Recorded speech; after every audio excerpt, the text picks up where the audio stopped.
नमस्कार सबैजनालाई। अहिले चाहिँ हाम्रो ट्रिपियन मार्टमा सामानहरू झरिसकेको छ र यस सामानलाई मिलाउने काम भइरहेको छ। सामान एकदमै धेरै झरेको कारणले गर्दा हामीले चाहिँ मान्छे लगाएर पनि सामानलाई व्यवस्थापन गर्ने काम गरिरहेका छौँ। र बाहिर एक ट्रक भरि सामान छ, पुरै ट्रक, र सामान पुरै फुल भइसकेको छ। देख्न सक्नुहुन्छ जता पनि सामानै सामान। अनि यो चामल अहिले चाहिँ यो चामललाई व्यवस्थापन गरिरहेका छौँ। यो चाहिँ हाम्रो दाङदेखि लोड भएर आएको सामान हो।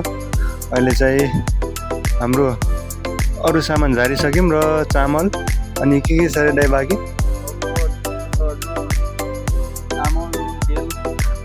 नुन तेल बाँकी छ होइन? हजुर अनि तपाईँलाई यो सामान ल्याउन कति दिन लाग्यो हजुर 2 दिन 2 दिन लाग्यो होइन? हजुर 1 दिन लोड गर्न 1 दिन आउन अब खाली हुँदैछ।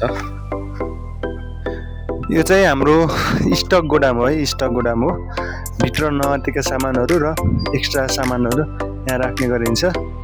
देख्न सक्नुहुन्छ यो चाउचाउ बिस्कुट अनि अरू अन्य सामानहरू, बोराहरू, जे पनि स्टक सामानहरू चाहिँ यहाँ राख्ने गर्छौँ हामीले।